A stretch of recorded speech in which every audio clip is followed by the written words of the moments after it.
As the experimental vessel Aetheris glided silently through the vastness of space, I found myself grappling with a question that gnawed at the edges of my mind. How far would I go to uncover the truth, even if it meant confronting the darkest corners of the universe?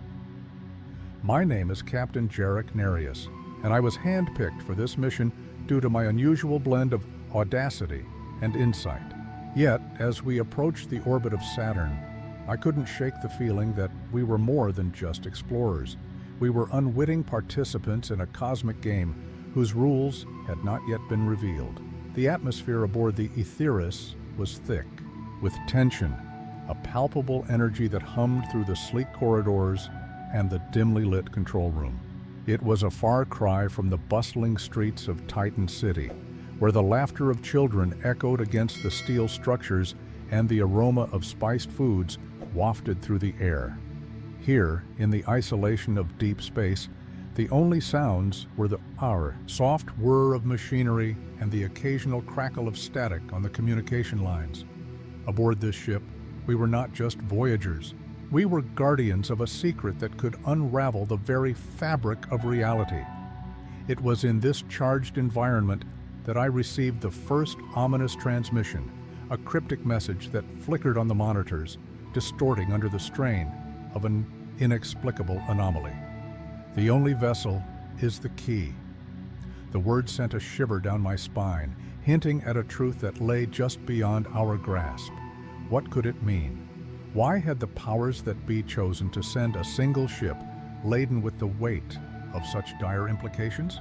The mission was shrouded in secrecy, its parameters concealed behind layers of bureaucratic red tape and whispered rumors of a scientific experiment gone awry. As we neared a peculiar gravitational anomaly, the lights in the control room flickered, casting eerie shadows that danced across the walls. My crew, each member a brilliant mind in their own right, exchanged uneasy glances, their expressions betraying the rising dread that gripped us all. I could feel the burden of leadership weighing heavily on my shoulders. As captain, I was responsible not only for their safety, but also for the choices that would shape our fate. Then came the first signs of conflict. Equipment began malfunctioning without explanation. Systems I had personally verified just hours earlier now blinked erratically. A sense of foreboding crept over us, as if the ship itself was alive, breathing in sync with the chaos unfolding around us. The anomaly loomed ahead, a swirling mass of darkness that seemed to pulse with a life of its own. It was a destination that promised discovery, but threatened annihilation. The deeper I delved into the mission parameters, the more I unearthed unsettling truths buried within the ship's protocols. Hidden files hinted at a device capable of opening portals to parallel dimensions, a technology that could either save humanity or plunge it into an unfathomable abyss. My past, marked by the specter of loss and the shadows of my own failures, loomed large as I considered the ramifications of activating such a device. I had lost loved ones to the callousness of fate, and now I was faced with the potential to alter that very fate, or seal it forever in the dark folds of the unknown. But when night fell, something inexplicable happened as night fell aboard. The Aetheris, the darkness outside the ship seemed to seep in, wrapping itself around us like a shroud. I sat in my captain's chair, the glow of the control panel casting an eerie light on my face. The swirling anomaly ahead pulsed with a rhythm that was almost hypnotic, and I felt a tug at my consciousness, urging me to lean closer, to dive deeper into its mysteries. But the unsettling transmission echoed in my mind. The only vessel is the key. What did it mean, and what was I meant to unlock? I stood up, pacing the cramped space of the control room, my mind racing. I needed to gather my crew to confront the growing disarray that had taken hold of our mission. My first officer, Lieutenant Mira Kess, was already poring over the malfunctioning systems at her station, her brow furrowed in concentration. Mira was a brilliant engineer, but her strength lay more in her intuition than in her adherence to protocol.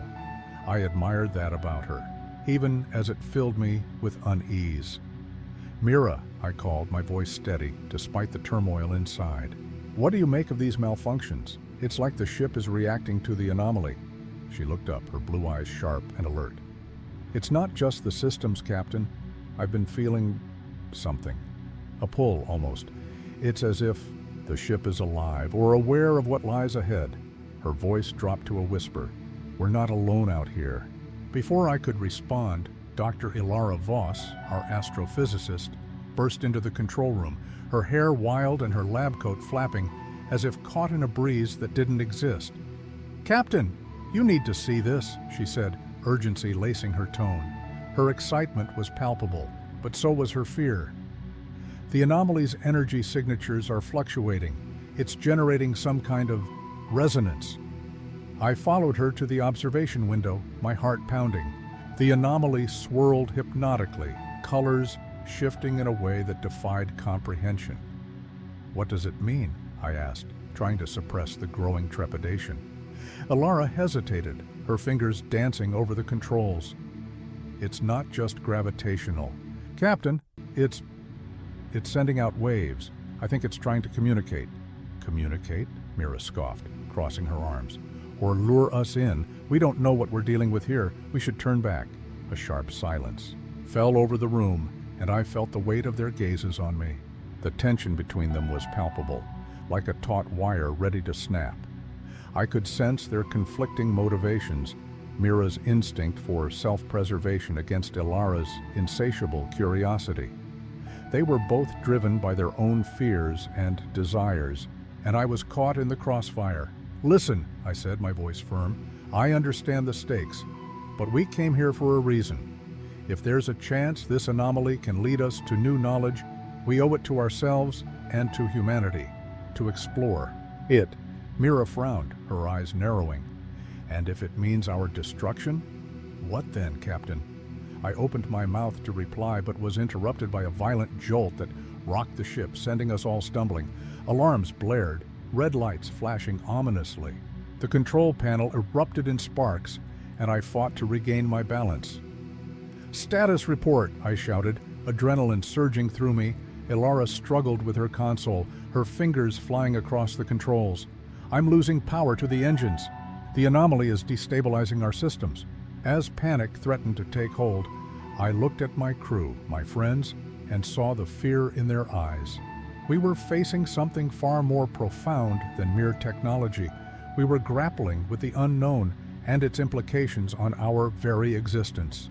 "Get the auxiliary power online," I commanded, my voice cutting through the chaos. "We need to stabilize before we're pulled in." But as the words left my lips, I couldn't shake the feeling that the true challenge lay not in the malfunctioning systems or the swirling chaos outside, but in the hearts of my crew, each one wrestling with their own demons as the universe beckoned us toward a fate we could not yet comprehend. And in that moment I realized the real journey was only just beginning. As I steadied myself against the console, a creeping sensation of dread enveloped me. We were staring into the eye of a storm, and I could feel the pressure mounting, not just from the tumult outside, but from within. The memory of what had driven me to command this mission clawed at my mind, a reminder of my own past failures. It was a simple mission once, years ago, an exploration of a distant planet. We lost everything that day, the ship, the crew, and a piece of my soul. I had watched my friends perish in flames, their screams echoing in my ears long after the silence fell.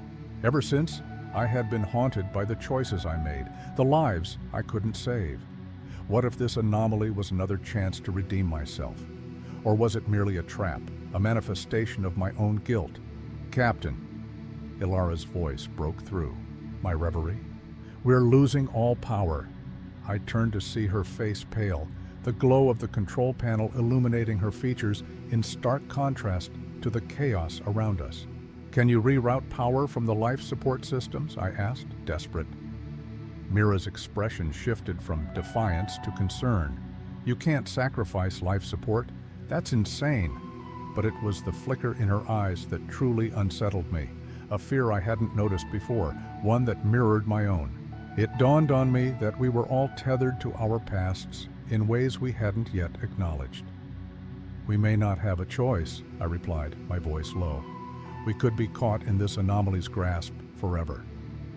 Suddenly, the ship shuddered violently, again, and an otherworldly voice echoed through the control room, resonating in my mind. "The only vessel is the key. The only vessel is the key." It was a whisper, yet it felt like a shout, reverberating through my very being. "What was that?" Mira demanded, fear flashing across her face. I don't know," I stammered. The voice felt familiar, as if it spoke to something deep within me, something I had long buried. An echo of my past, the lost crew, or something more sinister, Ilara's. Eyes widened and her fingers froze over her console.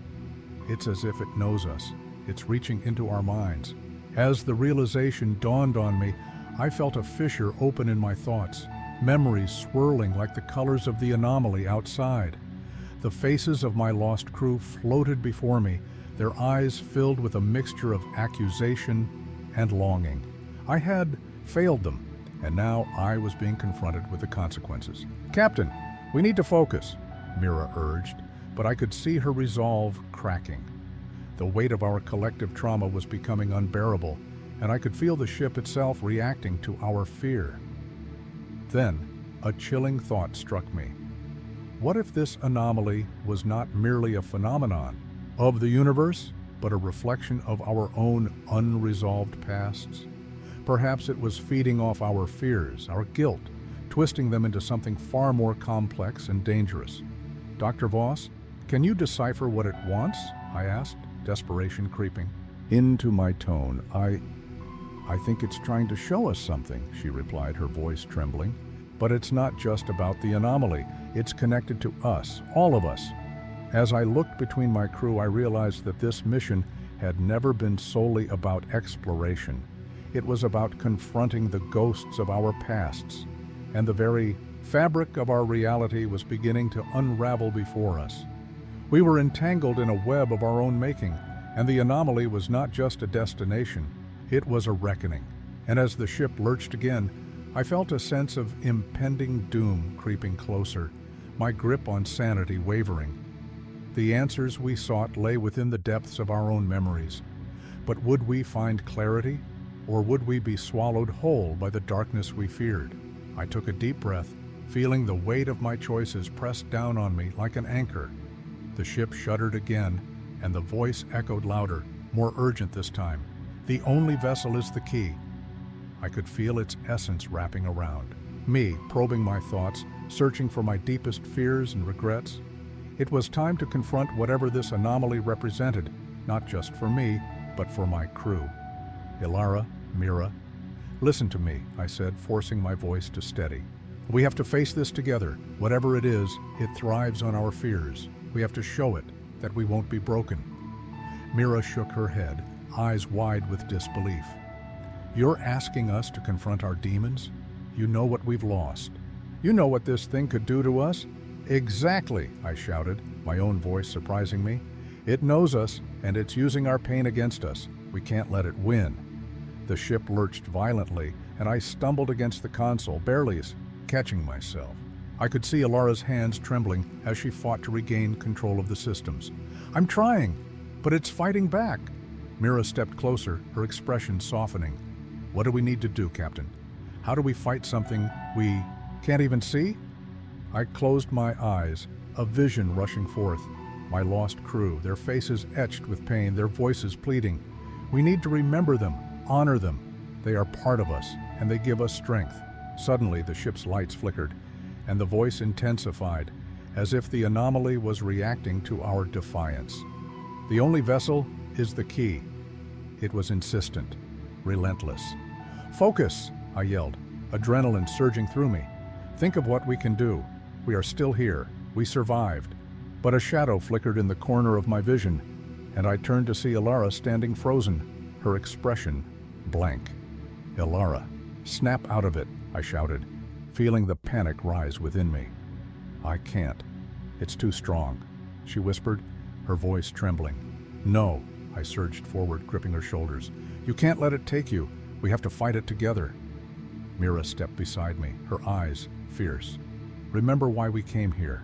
We wanted to uncover the truth, not just for ourselves, but for those we lost." As the ship vibrated violently, I felt the energy shift. The anomaly pulsed, a swirling tempest of color and sound, as if it was alive, feeding on our despair. "The only vessel is the key." The voice resonated, beckoning us deeper into the storm. I closed my eyes, summoning the memories of my crew, each laugh, each shared moment, and most importantly, their hope. "We are the vessel," I declared, my voice unwavering. "We carry their dreams. We will not be consumed." The air crackled with energy as the ship surged forward, breaking through the storm's grasp. I could feel the warmth of my crew's spirits, their presence fortifying my resolve. Together, we would confront this darkness. But as the anomaly roared around us, I knew we were on the edge of something monumental. Would our unity be enough to tremble the foundation of this entity? Or would we be lost in the shadows of our pasts, forever trapped in the storm? As the storm swirled around us, I felt an overwhelming surge of energy pulse through the ship. It was as if we had tapped into something ancient, a force that could either shatter us or set us free. The colors of the anomaly twisted and churned, and I could hear the echo of my crew's laughter, their hopes intertwining with my own resolve. "We are the vessel," I shouted again, feeling the words resonate deep within me. The ship lurched, and I braced myself against the console, my heart racing, as the anomaly's voice crescendoed into a deafening roar. "The only vessel is the key." It was relentless, but I pushed back harder, channeling every ounce of strength I had left. Suddenly, the chaos around us exploded in a blinding flash of light. I shielded my eyes, feeling a fierce heat wash over me. Then, just as quickly, everything went still. The ship trembled one last time before falling into an eerie silence. I opened my eyes to find the anomaly dissipating, its swirling colors fading into the vastness of space. But the victory felt bittersweet. I looked around the cockpit, breathless, taking in the wreckage of our surroundings. Mira was slumped against the wall, her face pale, while Alara was staring blankly at the console, tears streaming down her cheeks. It was clear the confrontation had left its mark on each of us. "We did it," I whispered, the words tasting both sweet and sour. "We fought it off," Mira raised her head, her eyes reflecting a mix of relief and sorrow. "But at what cost?"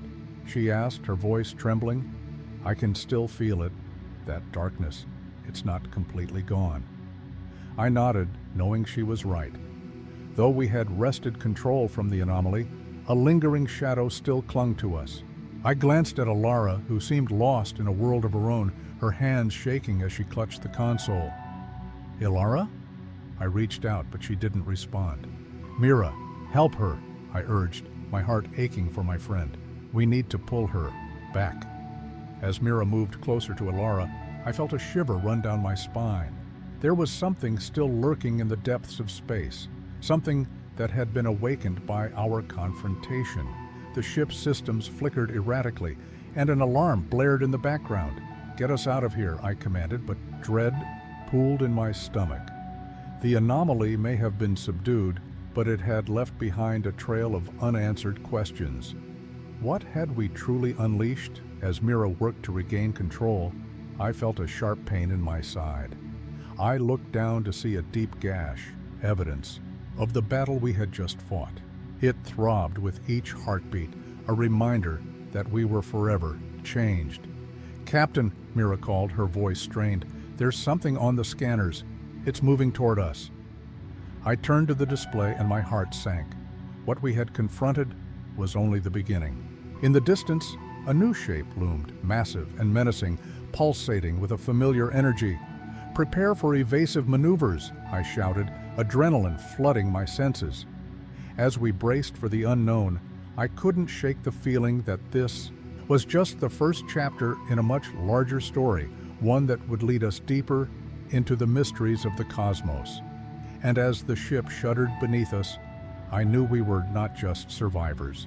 We were now part of something much greater, and the scars we bore would guide us into the next battle, whatever it might be. As the shadowy mass drew closer, I felt a chill creep into my bones, a chilling reminder of the darkness that had clawed at the edges of our minds. Mira's frantic fingers raced over the controls, but the ship seemed to resist her commands, as if it too sensed the encroaching threat. "Captain, it's feeding off our fear," she gasped, her eyes wide with terror. The realization hit me like a slap. We weren't just up against a force of nature, but a sentient entity that thrived on our despair. In that moment, everything shifted. The lights flickered ominously, and the console let out a shriek of static. "Ilara!" I shouted, desperate for her to snap out of it. I reached for her, but she seemed to be slipping away, her essence merging with the remnants of the anomaly. "You have to fight it!" But as I looked into her eyes, I saw a flicker of something darker, an unfathomable abyss that reflected back at me. "No," I whispered, realization dawning. She had become the very vessel we had fought against. "Mira, we have to leave!" I screamed, but the ship was no longer responding. The pulsating mass loomed closer, and I felt my heart race, not just from fear, but from the undeniable truth. We had unleashed something that couldn't be contained. In that moment of dread, I understood. Our fight had only just begun, and I was standing at the precipice of an unimaginable choice. To save myself, I would have to abandon my friends, or risk becoming one with the darkness that had consumed Ilara. As the ship trembled violently and the shadows reached for me, I took a deep breath. "I will not let it end like this," I vowed, feeling the weight of the universe pressing down upon me. But in the depths of my heart, I knew. Whatever path I chose, the darkness had already marked us as its own. This chilling revelation would haunt us, echoing through the void of space. Perhaps our greatest battle lay ahead, and the true horror was only just beginning. If you enjoyed this story, don't forget to like and subscribe to the channel for more tales that journey into the unknown. Share with your friends so they can also embark on this mystery-filled adventure, and leave a comment below telling us your favorite part or what kind of ending you'd like to see in a future story.